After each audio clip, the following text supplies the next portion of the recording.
Okay, so hi everyone. I'll repeat again. My name is Rohan Hazel and I'm the Managing Director of GIFT.ed. Thank you so much for taking the time to come and join this webinar of the Global Awareness Program, or GAP. So true to the name of the program, we have people from all around the world dialing in. I'm actually based in Malaysia, and we have others in Hong Kong, Scotland, and of course, students from no less than 16 universities across Nigeria, all of you. So thank you so much for coming. I'm also really pleased to welcome members of the National Universities Commission to the call. And today's call is an opportunity to really explain more about the program and to hear from two global leaders themselves who have been instrumental in its creation. These are Professor Obiora Ike and Chandran Nair. So Professor Ike is not only a distinguished academic and thought leader, but also one of Nigeria's most principled advocates for ethical leadership, social justice, and inclusive development. I've had the pleasure of interviewing and speaking with Professor Ike in the past and have gleaned a lot from his insights, and I hope that he will share just as much today. He's served as Professor of Ethics and Intercultural Studies at Godfrey Okoye University and has spent decades working at the intersection of education, governance, and faith-based values as well, both across Africa and globally. And he's joined by Chandran Nair, who is the chairman and founder of GIFT.ed. Chandran I've worked with for many years, and he is also a close friend of Professor Ike and will be conducting the interview today. What I'll do is I'll hand over to Chandran so that he can conduct the interview with Professor Ike. They will discuss Africa Century and why this coming years and you as a cohort of students are instrumental in shaping, cultivating the future of Africa and of course Nigeria as well. So Chandran, I'll hand over to you, and at the end of the interview, I'll explain more about GIFT.ed and the GAP program as well. We're really excited to welcome you and explain more towards the end. So Chandran, over to you. Thank you, Rohan, and a good day to everyone, particularly to Professor Obiora, a good friend, mentor, and a champion of Africa and all the good things that the world needs. So, Professor, delighted to have you. Students, I'm delighted to have you, and to all the other academics, advisors, etc. Thank you for allowing us this opportunity to work with you. I will say that I lived in Africa for about 5 years. Not in Nigeria, but close enough. I was in Southern Africa. So I like to see Africa also as the place where I learned a great deal. I can say without any doubt that my 5 years in Africa, working in rural development and healthcare and water sanitation, changed my life. Not to mention the experience I had with the culture and the ability to also play some music. But students, that's for you and us to talk later on when I get to Nigeria. So let me just start first by saying that we at the Global Institute are delighted to have this opportunity. The discussion started with Professor Obiora about, I think, 9 months or almost a year ago. But as he said, all good things will eventually be realized. We persevered and we got this done with the great support of the World Bank, an testament to the ability for people from diverse backgrounds, etc., to seek consensus and get things done. So I will first, before I do anything else, invite Professor Obiora to make some opening remarks about this opportunity, the journey, his ambition, and his why he supported this, and give you all some advice as well. And I'm eager to hear from him. So, Professor Obiora, over to you. As always, dressed so elegantly that I'm always ashamed by my more formal attire. But over to you. Thank you so much. Thank you very, very much, Chandran and Rohan, and all the participants at this event. It is indeed a great privilege that all of us have, listening and sharing a webinar on Africa's century, positioning Nigerian youth for global leadership. This is a topic of vast significance, and I can only underline that GIFT.ed is a leading foundation, a leading institution that tries to build bridges across cultures, bridges across nations, bridges across youth of the world, that in our one world, no one is left behind. What you are doing and what we are sharing today is to see how thought leadership can be put into action, so that when we talk about the youth, we are thinking past and thinking future, not just the present. But the determining moment is the present. And that is why I'm really engaged and privileged to share how living in Nigeria, I'm actually now in Abuja at the international airport, trying to catch a flight in 1 hour. But I'm very, very delighted to see that a large number of our young people are gathered, of our teachers, of our professors. Yesterday here in Abuja, we had the pro-chancellors of state universities meeting, and it's continuing today and ending tomorrow. And the entire topic is building the future through education, through rationality, through thinkers. And the youth are those who make this happen. That's why I find it really very important that when we use the word Africa's century, it is not a joke. The Africa Union has already said that in year 2063, when we celebrate 100 years of the African Union, we should be thinking about the Africa we want, not the Africa others made for us, but the Africa we want. And that Africa we want is founded on values, is founded on cultural integrity, is founded on the newness, is founded on our vast resources. We have plenty of them. Is founded on the networks we build with friends across the world. So this is really a day, I think, that GIFT.ed is making it possible for us to launch out into the deep. The deep is far there, but to launch out so that what we are thinking about, what we are sharing, will become not just thought, but also action. Not just theory, but also practice. Not just faith, but also life. It is this bridge, not just global talking, but local action. These are the moments I look forward to sharing with all the friends around this Nigerian experiment of GIFT.ed. Thank you very much for having me. Thank you, Professor, for your inspiring words. So to open the conversation, I will just refer to something that when we first spoke about a year got me very determined to make sure that we could do something with it. One of the things that you said, and correct me if I'm wrong, but you said to me that we need this sort of global education and critical thinking in Africa, because for far too long, African youth have been left out of the globalization process, particularly with regard to education. And you wanted this sort of critical thinking, access to information, not simply through technology, but through thought leadership and different ways to examine global issues brought to the African universities, etc. Could you expand on that a bit more? Because that certainly struck a chord with me when you said the youth of Africa have been left out, are in danger of being left out of the global process of rethinking what the future would be, particularly given your context of what is the Africa we want?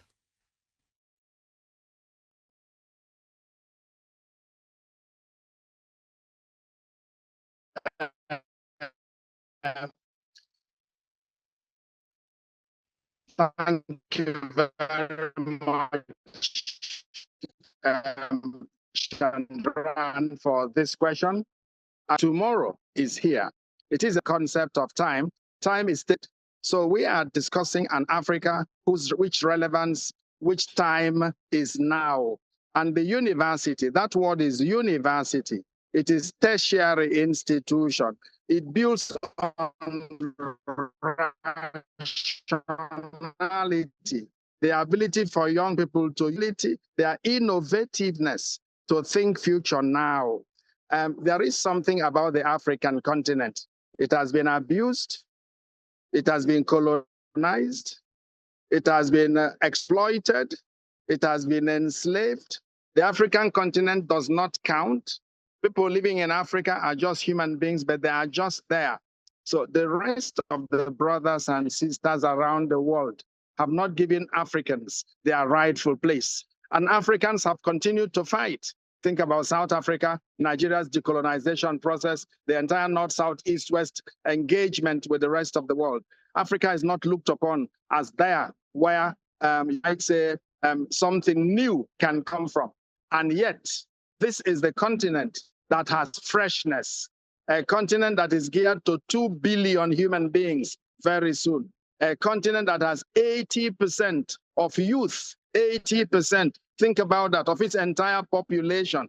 Nowhere else in the world is this happening. A continent with resources, plenty of natural resources, mineral resources, human resources, but a continent that is neglected. And that's why what you are initiating and the entire discussion is for the African people to take charge of their own destiny.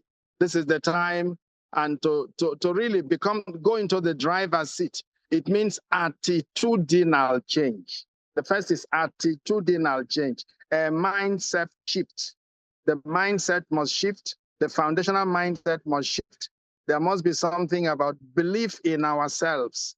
The African people have been taught to clone others.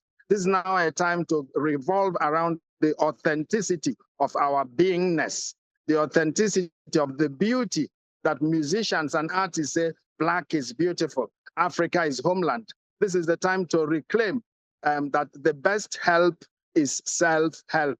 And it can only happen through education, through those who are in higher institutions, through those who teach, through those who write, through our artworks, our cultural artifacts, past, present, our rituals, our deep wisdom, the African wisdom of the ancients being made life, of the unity of mind, of body, and of soul. And we do not need to be compartmentalized. We need to be authentic human beings with integrity. And that's what the world is missing. People are running parallel societies. Africa is inclusiveness. We use the word Ubuntu, sharing, community, coming together, communality. This is our strength. And the youth of Africa have that capacity. They only need a leadership that will engage them, teachers. The issues that GIFT.ed is discussing, global citizens for tomorrow, be made today. This is where I think your question has its relevance, and our sharing also tries to transmit this message. Thank you, Professor. So we have thousands of students in the short space of just 2 weeks who've already taken up the subscriptions. So your hunch and my hunch a few months ago that there would be great hunger in Africa, in Nigeria for this. I remember you saying to me, if you want to change Africa, start with Nigeria. So to the students who signed up and those who, the other universities, we're looking forward to 100% take up of all the subscriptions that are on offer and within the next couple of months. So to the administrators and the university professors, please do that. And if there's a greater demand, I am sure that the World Bank and others will be very happy to support this. So my next question to you, Professor, in this, or not question, this conversation, this learning between us. If I'm a young Nigerian, well, not if I'm, amongst the young Nigerians who have tuned in, who are going to sign up, who've heard a lot about this is Africa's time, etc. You've talked about the attitudinal shift. What advice would you give them in terms of embarking on the shift, the dream, while at the same time they are challenged with the realities around them as well? I think you and I will admit, but no matter which country we are in at the moment, that there are so many challenges. It's so easy for young people to say, well, all of this is great, but I'm just going to take care of myself. Because what we are talking about is a greater social consciousness, what you're talking about, that the purpose of education is to build responsible citizens who then draw on their strengths to contribute to the wider society. So what advice would you give as an African Nigerian elder who understands the history, who sees the promise, and tell the young Nigerians who are tuning in and are going on how to leverage this? But what do they need to really fundamentally think about in terms of attitudinal shift? I am really very, very happy that you posed this question. It is a question that is answered by the wisdom of our ancients. The wisdom of our ancients talk about hard work. Hard work pays. Staying focused is the way to go. A journey of 1,000 miles starts with the first step. Attitudinal change means believe in yourself. Believe that you can do it. Believe that you have the capacity. Attitudinal change and structural shift will also even mean the entire thing about character. Character. Living a life that is filled with values. I am a teacher in several universities. I am engaged with chancellors and pro-chancellors and so on in various institutions within the African continent, in Kenya, in Nigeria, in South Africa, and so on. And what have I seen? I have seen that the youth are delicate. They want to learn. They want something to fill their thirst for the yearning for the good. And it is the role of teachers to give them this, to transmit knowledge, to transmit values, to create an environment where the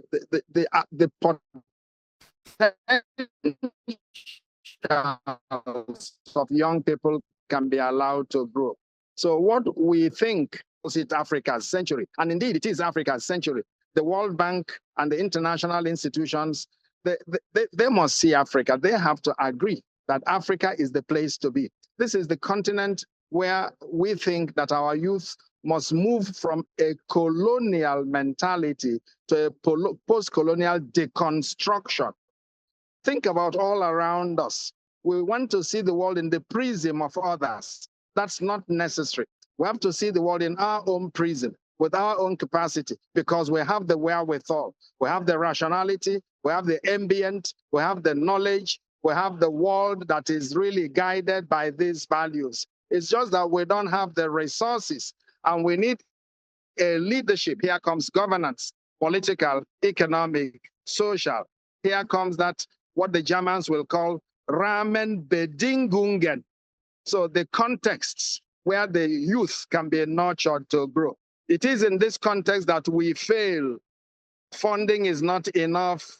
Teachers are not well taken care of. The books are not there.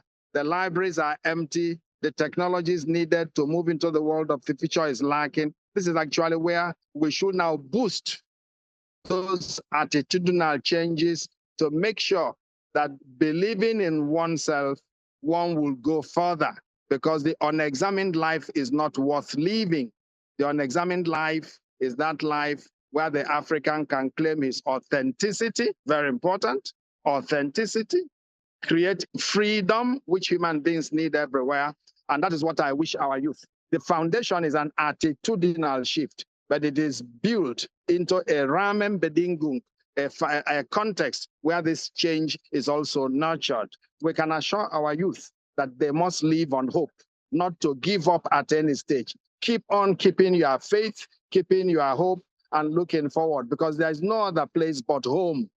Home is home, and home is the best. And our home is Africa. The sunshine is here, nature is there. It is adored with so many gifts. We must make it home, and no other person can make it home for us. It is our task to do it. And that's why I thank you once again for really bringing in this topic into the arena for our conversation. Thank you, Professor. Let me try and develop on that point, because that issue is also close to my heart.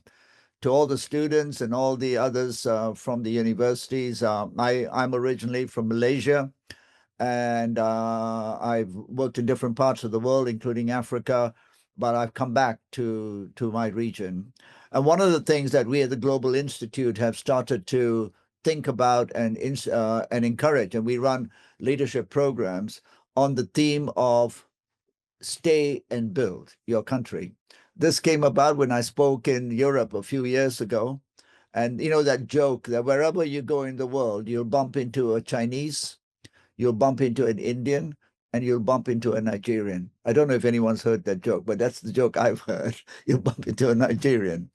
And so when I was in Europe and speaking, a young Nigerian guy said to me, well, here I am in Europe, and it's terrible here, and how do I do this and do that? And he was talking about discrimination.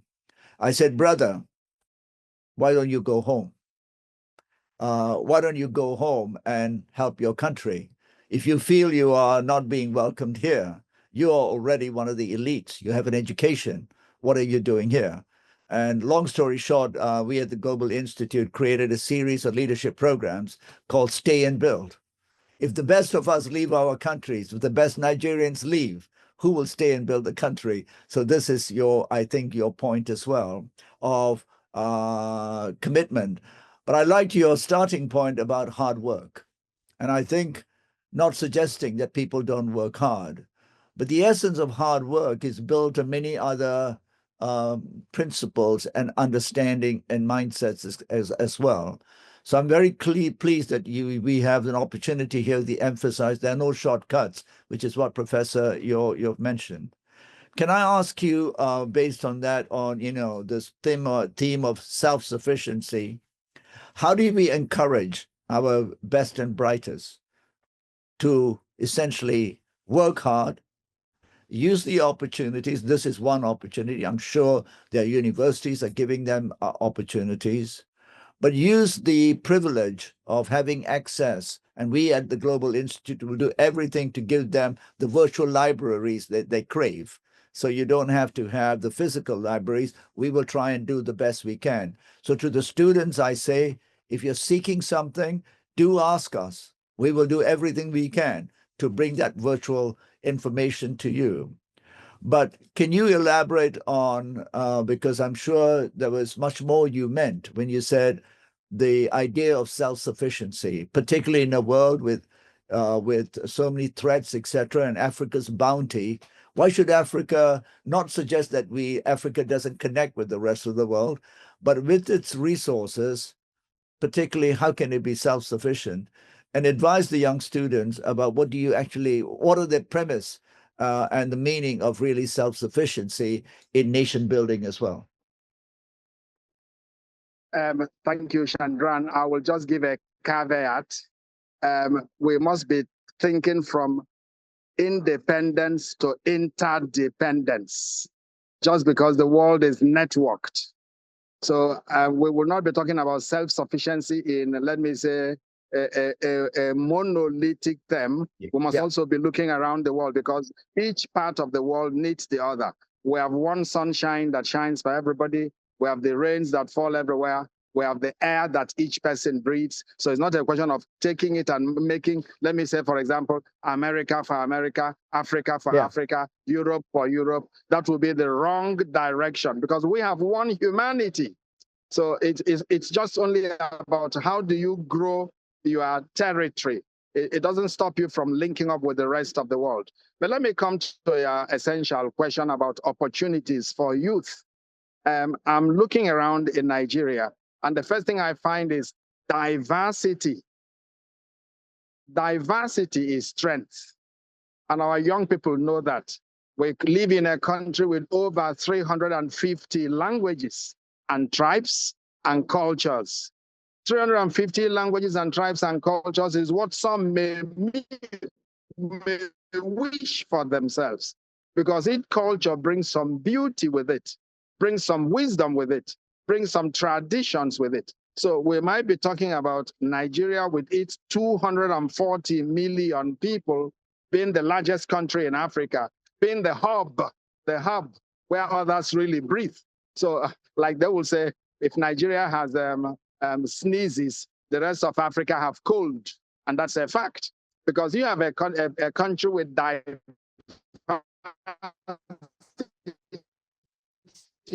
of resources, of people. So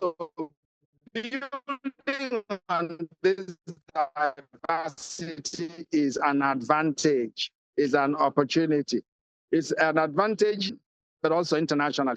I mean, 4 years until recently, I'm approaching sciences, and I see how it's teachers who have resources to give, and they can come from anywhere. We have teachers, professors, faculties from around the world. Our students are not our villagers, they come from everywhere. So building bridges is part of that opportunity we must be using. I look at the world of technology. Innovation is in. People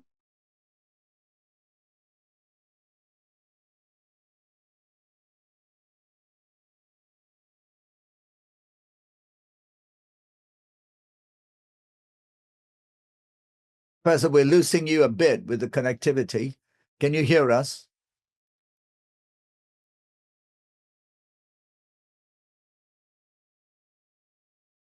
must move from pedagogy to andragogy. Innovativeness comes into the knowledge and not waiting only to. Can you hear me now? Now we can, yes. Go ahead. Okay, so moving from just not consuming, but also giving. Innovativeness of the youth, that they can contribute that which is important for our world themselves. So it is, like I said again, being building bridges and not walls. It's an opportunity we have. And looking into Africa, when we have a continent of 54, 55 countries, that is something beautiful about this African continent. My people know the United Kingdom. They don't know much more about Rwanda or about Ghana.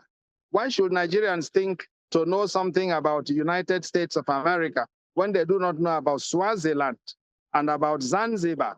So we must do an intercontinental African reorientation to find out what we are looking very far beyond the Atlantic, that they are already here in our neighborhoods. I mean, when I look at the Fulani and the Hausa and the Yoruba and the Igbo and the Swahili speaking peoples and the Zulu, I mean, this is a world of its own with rich cultures. So the opportunity lies also here within. You think about market, you think about the economy, you think about knowledge generation, you think about exchanges. There are opportunities for youth on the African continent, and we have to exploit. And the leadership, the political leadership, have that assignment to make this happen. It is the political leadership, the let me say, the economic leadership that creates, Michael, the environment that makes it to thrive. And that's why the entire integrity of the system, that's why democracy is important for Africa. That's why democracy is important for Nigeria, because it helps us participate. It brings in inclusion into this language. That's the way to go. Thank you, Professor. I am particularly glad that you qualified the issue of self-sufficiency by saying that it doesn't mean we are not interdependent. And I'm glad you qualified that there is one humanity. The cradle of civilization, Africa, should never in any way abandon its relationship with the rest of humanity, given it is the cradle of human civilization. So thank you for making sure that that was not misunderstood by anyone. To that point, if I'm a young, or not if, we have young Nigerians here. So when we talk about the need, and you mentioned the need for self-sufficiency qualified by the need to connect with the world, and here we are, Nigeria connecting with our organization back in Hong Kong, Malaysia. Though my heart is half of it's always in Africa. We are one world. But when the young Nigerians here now start to imagine their future and contributing to their country, whilst drawing on the best that the world has to offer, what are the 3 things that you think you would want them to start at an early age, to start to think of as they think about all the things you mentioned in terms of also learning from their cultures, etc., but very importantly, in terms of the challenges the country faces? It's a large country, largest population. So if I could be slightly unfair and put you on the spot and say, what are the three things that these young students should think of about the Nigeria of the future, the Africa of the future, in terms of how they could focus their privileged education and contribute back?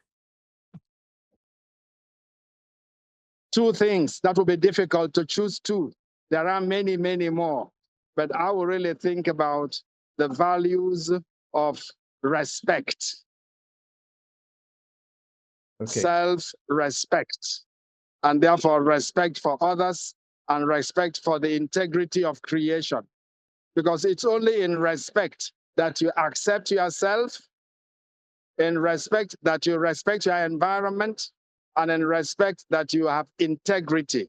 So that is a very key point I will want our youth to think about. When you live a life of recklessness, of rascality, you don't respect yourself and you don't respect others. So try and build up respect. It is a value that transcends cultures and all others. And I put it as number one. The second one is what I might call integrity and honesty. Honesty. Be true to yourself. Be true to yourself means don't be another person. Be who you are. If I'm an African, then be an African. Don't want to be an Asian. It doesn't stop you from speaking Asian languages. If I'm a European, don't want to be an African. Just be a European, but open up to the rest of the world. So it is transculturality and intraculturality. So it is self-worth and external worth. So I respect myself, and then I take care of the environment. It is the in and out. You might also use the word, the managing the externals, which we might call the world outside, and managing the internal, which we might call the soul. So it's the unity of body and mind, in integrity, in consistency. People have a problem in the world of today. They live a lie. They want to be who they are not. People have a problem around us in the world. They are cloned to become something which they are not. So my advice to our youth is be authentic, be yourself, accept who you are, and then have integrity by respecting yourself, by respecting the rest. And if many more people practice it, then we have the world of our dreams.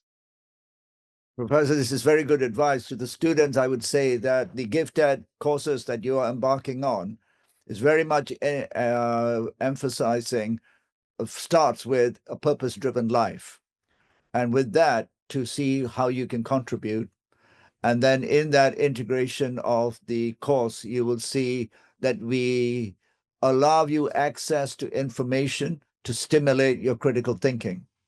So if you're interested in chemistry, you could be a very highly qualified chemist, but a purpose-driven life that we will get you to sort of think about, and what Professor is talking about will allow you to decide, what is my chemistry good for? Is it to create more chemicals that might pollute the world or the soil? Or might it be chemistry that advances certain parts of protecting the common goods and all of the environment, etc.? So I'm very pleased that Professor mentioned this, because whilst the courses are pretty detailed in triggering critical thought, I think what Professor Obiora has said to us is that the foundations of it is essentially respect, as he defined, integrity, and authenticity. You can be the most highly educated person or technical specialist, but if you don't have the foundations in your values, in your how you respect and how you're authentic and your integrity, you can be misdirected and be doing things that perhaps are not the purpose of how you invested in education. Professor, we have about 10 minutes more. I know you've got to catch a plane. I'm going to ask you a couple more things so that the students can benefit from your wisdom.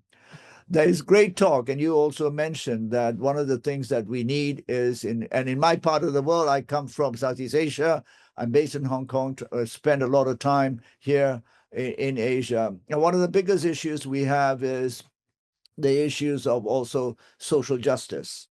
In a world that there is great degree of inequality arising from the economic systems we've embraced, in the Nigerian context and for the students, could you share with them your thoughts about priorities in terms of what they, once they have achieved their university degrees and their ambitions in terms of education, think about when it comes to social justice?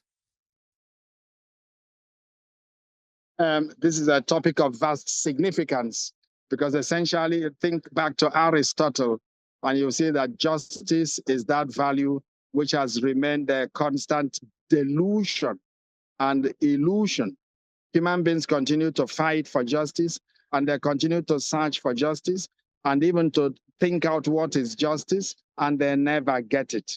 So I do feel that this is where entire humanity must be at work in terms of searching for justice, searching for equity, searching for peace. The first point of departure is to think Immanuel Kant. He was a German philosopher of the 16th, 17th century who read the book Critique of Pure Reason. And what Critique of Pure Reason starts with on the first lines is that there is nothing as practical as a good theory. A good theory must be practical. And the second one is to think far before even Immanuel Kant, a philosopher called Socrates, whose words were, "The unexamined life is not worth living." We must examine the life we live.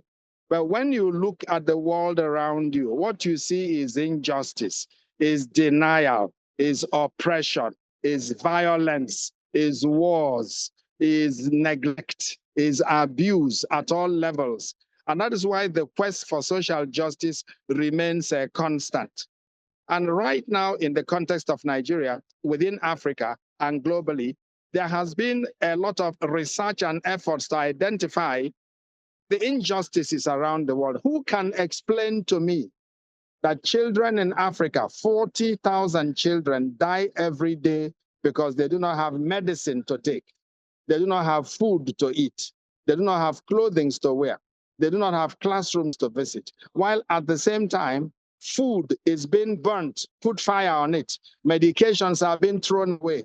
Clothing are being thrown away in other parts of the world because there's no sharing. When I live alone, and you might think about an African philosopher whose name is John Mbiti, who had tried to put across this wisdom: I am because we are. Since we are, therefore I am. It is a philosophical foundation that tries to say that my being is in union with yours.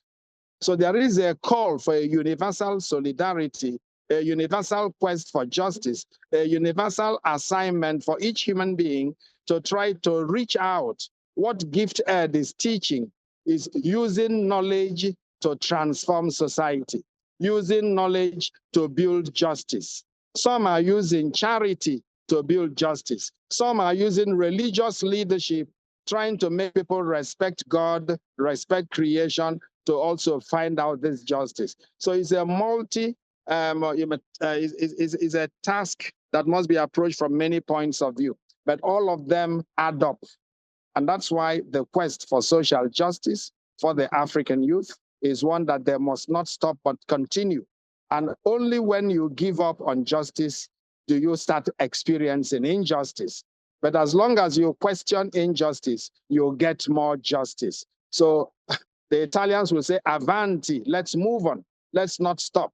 Let's continue this task of making the world a better place. It is an adumbratio. What I see right now, because we say it's Africa's century, what I see now is a pre-shadow of that which has begun, but is not completed. There is something that has begun, a new time, a new image, a new world, a new, let me say, thinking that is creeping in, that the youth should have voice in their own life and voice in leadership, in governance, in politics, in economy. They are those we must believe in. And I do want to think that the African youth are ready. My students are ready. They are willing, but they must also build on hard work and being, let me say, resilient for the world which we face. So I want to thank you very much, Chandran, and your team, because I find the discussions also for my students here in Nigeria, I find the discussions one that are essentially based on building character, building values across cultures, building global values where all human beings are human. Because what is humanity in our being human? Except that we all need life, we need a place to breathe, and we need to live in decency. And that's the quest which we pray for and work for. Professor, I will let you go in 2 or 3 minutes. I know you got to go, but I've got one question for you. We've got so many questions coming from the student body. We're going to keep those questions, and we're going to see how we can get back to you. So everyone who's written a question, I want to say your question is not wasted. We at the Global Institute will look at them. But generally, the questions seem to, and I know you will have words of wisdom because we don't have time here, but the questions seem to essentially say, I want to do this, I want to do that. I'm studying hard, but there are barriers because of a whole host of reasons we can all talk about, be it institutional, etc. And those are separate discussions we can have. And to the students from Nigeria, I can say, your questions, I've read someone talking about we don't have laboratories. I come from a biochemistry background. I understand all of this. I also came from a country where we didn't have this. So the question to you, Professor Obiora, is what encouragement can we give the youth who are studying here? And my encouragement is there's always barriers, my brothers and sisters. There's always these things. You have an opportunity to also search for solutions, and do not be dismayed by the challenges you face. But I leave the words of encouragement, the last words to you, Professor Obiora. The youth are not far from us. The reality I see daily is that of despondency. Yes. The corruption I notice in my environment is one that is scandalous. The fact of being a very rich country and having gaps and things that are basically needed and lacking in institutions. The fact that a laboratory for students to go and do their scientific work is not existent. Technological tools are not there. Classrooms are not built. The roof is leaking water. These are realities that are not strange to me and to our students. But these are the realities that we face, and that's why we must tackle them. But if I have a challenge, and my response to the challenge is to pack my things, jump into the Atlantic Ocean, and die in the bowels of a fish, I do not solve the problem. My way of solving the problem is to stay there, to build networks, because nobody built another nation for them. Who is going to build it for us? That's why the youth must galvanize and have political parties, have voices, write books, do movements, stand on the streets, do that which is legally and legitimately necessary, question themselves also on compliance and on being good, be good citizens. So it's a matter of time, and that time is now. The leadership does not have a chance, because when you are a politician and the evidence of your leadership is yawning, is empty, you will not be voted back. And even if you buy your votes, you lack moral credibility. One can answer a president, but nobody respects him. You can be a king, but you are a king on a stooge, and you have no chance, you have no authenticity. And respect is very important. So we need to encourage our youth that the world we want to build is not one others will build and give to me. It is a world I'll be part of building. It is a society I must be part of making.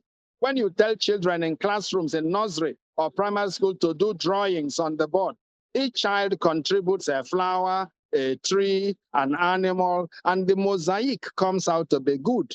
So we need to create that chance. The challenges we have across Africa, I mean, there are wars. Think about Sudan and elsewhere. I mean, there are many issues. Even in Nigeria, you can think about the many issues we have of security, for example, of corruption. I mentioned it earlier. And yet, this is where God put us. And this is where we must make. It doesn't stop us from going out to anywhere, but even going out is to acquire knowledge, to come back, to make it better. It's not just going out to build where others have built. It's to stay here and build our own, or acquire knowledge and bring it back to make our place a better place. And that is the challenge of the future. There's no running away from, if I have no rain in my village, I have no rain. Think about Israel. Think about the Middle East. They don't have rains regularly, but they try to capture even the morning mist that comes from heaven and use it to plant tomatoes and so on. So we need technology, we need diversity, we need authenticity, we need values, we need cultures, and we need strength, even to suffer. We need strength to suffer, but to get there. There's no easy way for anybody in the world. Thank you so much, Professor. I love your, it sounds harsh, but the reality is we need strength to suffer. And I can tell you that there's some, we'll share with you, all the students, a little video by the famous Chinese entrepreneur Jack Ma, who said, anything easy is not worth doing. It's all tough. So to Dennis Ahura from Benue State, Abubakar Babagana, to your questions, let's go and build a laboratory. Don't wait for others to come. It's going to be hard. Let's see how you can do it. And Babagana as well, to Abubakar, yes, fight corruption. Nobody else is going to fight it. You can't get foreigners for me and you, for me or Rohan to come and help do it. You can do it. Just make sure that you do it in a way that's constructive and you make change. So I think with that, I just want to say, have faith, study hard. We will do our part in sharing a global view of enabling you to think critically and then apply it to the Nigerian context. I know Professor Obiora has got to go and catch his plane. Professor, thank you so much. We appreciate, this is just a start. And to all the other administrators here, let's get all the students signed up by the end of May.